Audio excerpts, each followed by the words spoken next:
अस्सलाम वालेकुम students, welcome back to the channel mathematics by R Pajwari. आज की वीडियो के अंदर हम चैप्टर नंबर 2 के एमसीक्यूज को सॉल्व करेंगे। तो स्टार्ट करते हैं बुक की बैक साइड को जो एमसीक्यूज को स्टार्ट करेंगे। सबसे पहला हमारे पास एमसीक्यू का function fx is equal to x is called. इसका आंसर हमारे पास आइडेंटिटी फंक्शन है। जब आपका फंक्शन जो है x के इक्वल आएगा तो आपके पास कहलाएगा आइडेंटिटी फंक्शन। ठीक है। क्वाड्रेटिक कब होगा? जब बेसिकली कुछ इस फॉर्म में होगा, पावर आपके पास जो हाईएस्ट डिग्री में 2 होगी तो आप कहेंगे ये क्वाड्रेटिक है। इसी तरीके से अगर ये 2 की जगह 3 हो जाएगी तो ये कहलाएगी क्यूबिक कहलाएगी। ठीक है। तो ये हमारे पास कहलाता है आइडेंटिटी फंक्शन। फंक्शन आपका एक्स इक्वल। नेक्स्ट हमारे पास set x x belongs to R. R का मतलब यहाँ पर रियल नंबर है। तो यहाँ पर हमारे पास रियल नंबर पे नेगेटिव इन्फिनिटी से इन्फिनिटी तक हमारे पास ये वाला ओपन इंटरवल रहेगा। माइनस इन्फिनिटी से लेके पॉजिटिव इन्फिनिटी तक। ठीक है, सारी वैल्यूज इसमें इंक्लूडेड होंगी एक्स बिलोंग्स टू आर के अंदर। ये क्वेश्चन बहुत इंपॉर्टेंट है, आसान है। ये क्लोज इंटरवल है। इसके अंदर 3,5 लिखा है। इसका मतलब इस सेट के अंदर 3 और 5 इंक्लूडेड है। अगर मैं इसके लिखूँ तो ये होगा मेरे पास 3, 4 एंड 5। ठीक है। फिर बीच में हमारे पास नेगेटिव साइन है। ये हमारे पास ओपन इंटरवल है। इसका मतलब 3 और 5 इंक्लूडेड नहीं है। तो इसके अंदर हमारे पास क्या होगा? सिर्फ 4। इसके बिटवीन 3 और 5 इंक्लूडेड नहीं है। इसके बिटवीन जो नंबर है सिर्फ वो इंक्लूड है, तो वो हमारे पास 4 है। ठीक है। और हमें क्या करना है? सब्ट्रैक्ट। सब्ट्रैक्ट में हम क्या करते हैं? सेम वैल्यूज कट कर देते हैं। तो बचा हमारे पास क्या आ गया? 3 और 5। तो इसीलिए इसका आंसर आ गया मेरे पास 3,5। फोर्थ वाला थोड़ा सा शायद इसमें मिस्टेक हो मे बी, लेकिन इसका आंसर जो है सेट ऑफ रियल नंबर है। ठीक है। अगर यहाँ पर ये y इक्वल टू 5 नहीं हो तो ये हमारे पास x और y बिलोंग्स टू r, तो हम कहेंगे सेट ऑफ रियल नंबर। ठीक है। आई एम नॉट श्योर, लेकिन इसका जो बेसिकली आंसर होगा, अगर y इक्वल टू 5 नहीं हो तो सेट ऑफ रियल नंबर बनेगा इसका आंसर। बुक में भी यही है, लेकिन y इक्वल टू 5 नहीं होना चाहिए लेकिन कॉन्सेप्चुअली। ठीक है। फिफ्थ पार्ट में मूव करते हैं। यहाँ पर x divided by x mod है, डिवाइड बाय एक्स मॉड। तो यहाँ पर हमें चेक करना है ये फंक्शन हमारे पास जो है ऑड है कि इवन है। सिंपल रूल है, एक्स की जगह माइनस एक्स पुट कर देंगे। तो नीचे मॉड का साइन, मॉड्यूलस का साइन है, तो वो क्या करेगा? इसको पॉजिटिव कर देगा। तो ये हो जाएगा minus x upon x mod हो। ठीक है, पॉजिटिव कर दिया। तो जब हमने नेगेटिव पुट किया तो हमारे पास जो फंक्शन है वो हमारे पास बन गया नेगेटिव का, मतलब उसकी साइन चेंज हो गई। तो ये हमारे पास कहलाएगा ऑड फंक्शन। अगर हम नेगेटिव पुट करें, फॉर एग्जाम्पल क्वेश्चन होता है 1 अपॉन मॉड एक्स, इस तरीके से क्वेश्चन। ठीक है।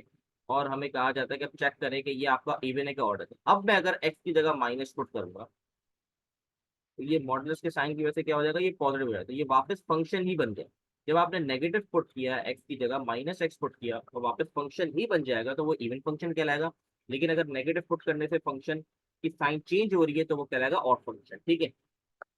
सिक्स वाले मूव करते हैं। F X is equal to 4 की पावर एक्स है। तो ये कह रहा है फंक्शन के अंदर, जो फंक्शन ये हमें गिवन है 4 की पावर एक्स, इसके अंदर एक्स प्लस 1 पुट करते हैं, उसको माइनस कर दें एफ एक्स से। तो पहला फंक्शन लिखा F x plus 1 minus F x. तो एफ एक्स ये हो जाएगा 4। यहाँ पर क्या है? एक्स प्लस 1, तो ऊपर पावर आ जाएगी एक्स प्लस 1। और फंक्शन एक्स ऑलरेडी बराबर है 4x के। ठीक है। अब इसमें से अगर आप देखें तो कॉमन क्या आ रहा है हमारे पास? 4x कॉमन आ रहा है। तो 4x में कॉमन ले लूंगा। जब 4x कॉमन ले लिया तो अंदर बच गया 4 की पावर 1 माइनस 1। ठीक है। और 4 के बराबर होता है 4 माइनस 1 करूंगा तो क्या हो जाएगा? 3। तो 4 की पावर x 3 आ गया। अब ये 4 की पावर x इसके बराबर है क्वेश्चन के अंदर एफ एक्स के बराबर। तो ये बन जाएगा एफ एक्स 3। अब 3 पहले लिखते बाद में लिखते एक ही बात है। तो इसका आंसर, राइट आंसर हमारे पास बन गया 3 एफ एक्स। ठीक है। तो आई होप ये क्लियर होगा। अच्छा, part number 7, the limit of the sequence general A N is equal to 2 upon N. तो यहाँ पर जब हम जनरल टर्म सीक्वेंस निकालेंगे तो लिमिट हम लेंगे इन्फिनिटी पे, और जब मैं इन्फिनिटी अप्लाई करूंगा यहाँ पर तो ये इन्फिनिटी तक ही मूव करेगी, क्योंकि 2 की पावर इन्फिनिटी। तो 1 अपॉन इन्फिनिटी, 2 की पावर इन्फिनिटी बन जाएगा 1 अपॉन इन्फिनिटी। और 1 अपॉन इन्फिनिटी हमारे पास बराबर किसकी होती है? जीरो के बराबर होती है। बात याद रहे, अगर आपने चैप्टर अच्छे से पढ़ा है तो आपको पता होगा 1 अपॉन इन्फिनिटी जीरो के बराबर। तो ये हो गया हमारे पास इसका आंसर 0। आगे मूव करते हैं। अच्छा, इस क्वेश्चन के अंदर भी मिस्टेक है।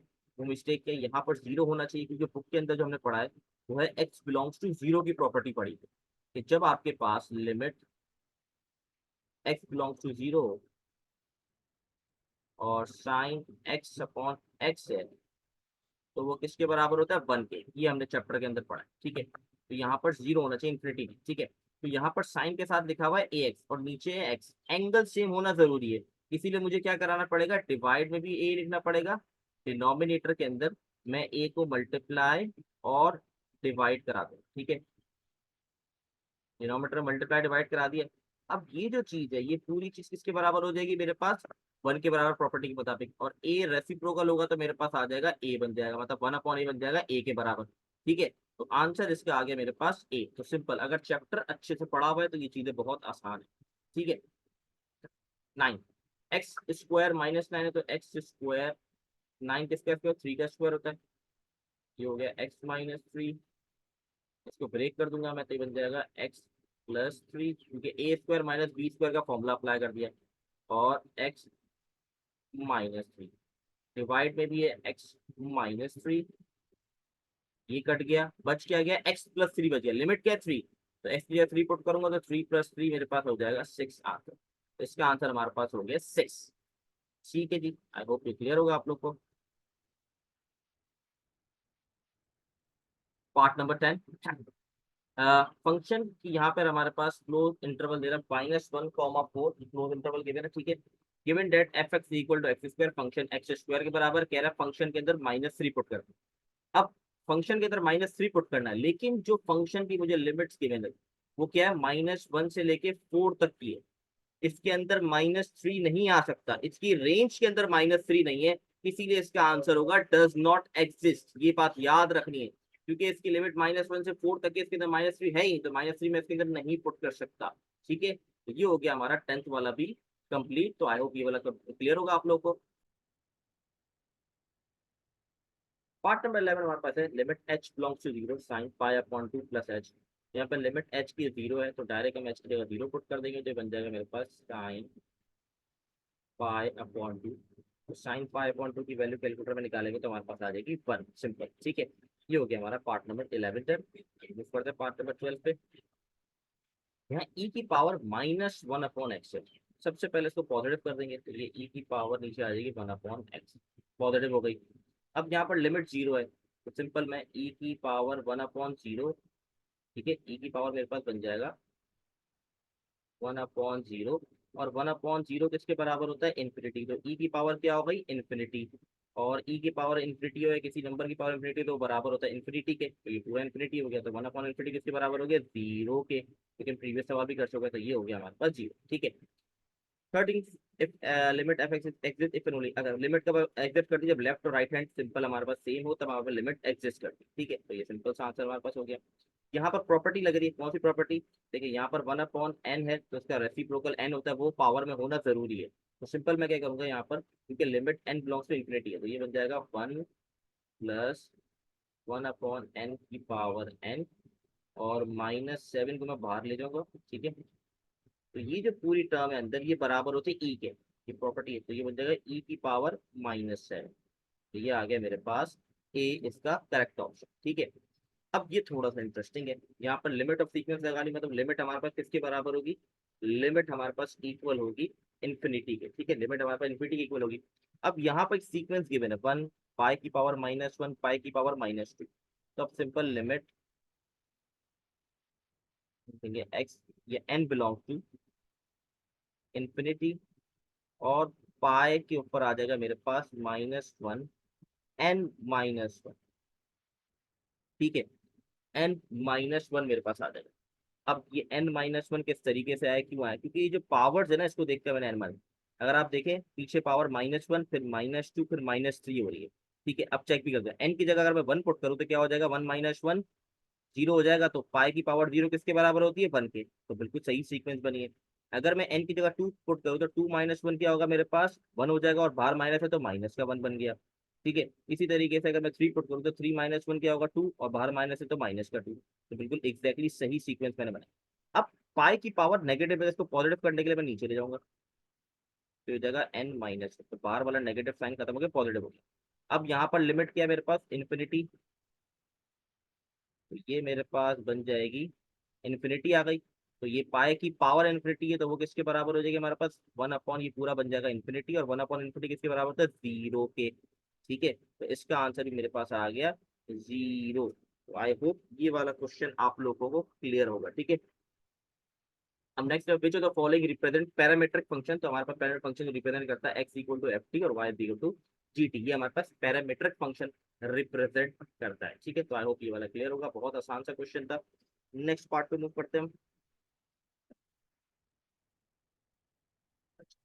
If gx is equal to 3x plus 2 and g के अंदर fx इज इक्वल टू, हमारे पास ये इसके बराबर है, इसको सॉल्व करते हैं हम।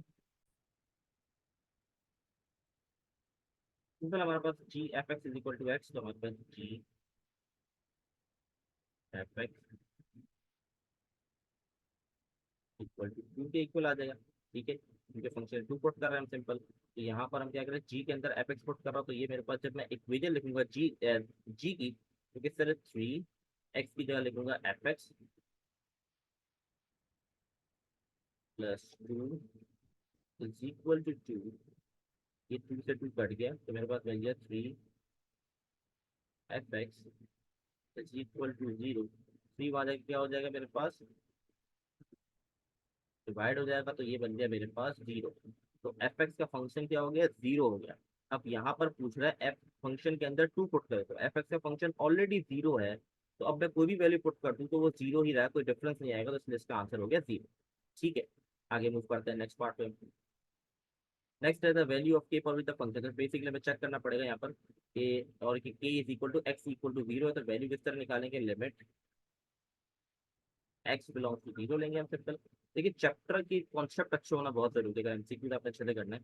ये एक्स अपॉन 10 लिखा हुआ है, तो मैं इसको लिख दूंगा sign 3x upon cos 3x। ठीक है, सबसे पहले मैंने ये कर दिया। ठीक है, अब इसको रेसिप्रोकल कर देंगे, तो क्या बन जाएगा मेरे पास, कॉस 3x यहाँ आ गया मेरे पास। ठीक है, और इसको मैंने कर दिया साइन 3x अपॉन एक्स। ठीक है, अब मैं क्या कर रहा हूँ, 3 को मल्टीप्लाई डिवाइड करा दूंगा, क्योंकि जो साइन का एंगल है 3x वो भी नीचे आ गया, तो मेरे क्या फायदा हो जाएगा, पहले ये फायदा हो जाएगा कि ये 1 के बराबर हो जाएगा, तो मल्टीप्लाई डिवाइड कराऊंगा, ये चीज क्या हो जाएगी, 1 हो जाएगी। ठीक है, तो मेरे पास क्या बच जाएगा, कॉस 3x अपॉन 3। ठीक है, कॉस 3x अपॉन 3 बच गया। अब यहाँ पर लिमिट क्या है, 0, जब मैं 0 पुट करूंगा तो ये कॉस 0 हो जाएगा, कॉस 0 1 के बराबर होता है, तो आंसर मेरे पास आ जाएगा 1/3। आंसर आ गया 1/3। अच्छा जी, इस क्वेश्चन पे आते हैं क्विकली, बहुत आसान सी प्रॉपर्टी है, सिंपल। इसको किस तरीके से करेंगे, 1 माइनस एक्स है और पावर में 1/x है, यहाँ नेगेटिव है, तो पावर में भी नेगेटिव साइन होना जरूरी है। तो सिंपल क्या करेंगे, हम यहाँ पर माइनस लगा देंगे और यहाँ पर भी माइनस का 1 लिखेंगे। ये पूरी प्रॉपर्टी ई के बराबर होती, तो आंसर आ गया ई की पावर -1, जो कि पार्ट नंबर डी है। ठीक है, लास्ट रह गया हमारे पास 20, उसको कंप्लीट करते हैं सिंपल। ये सेक और हाइपरबोलिक का हमारे पास फंक्शन का जो फॉर्मूला होता है वो हमारे पास ये होता है, तो ये आपने एक तरीके से याद रखना है। तो ये हो गए हमारे एमसीक्यू कंप्लीट। आई होप आप लोग क्लियर होंगे, अगर कोई भी क्वेश्चन हो तो आप पूछ सकते हैं कमेंट के अंदर। इंशाल्लाह नेक्स्ट वीडियो के अंदर बाकी चैप्टर के एमसीक्यू करेंगे, तब तक के लिए अल्लाह हाफिज़।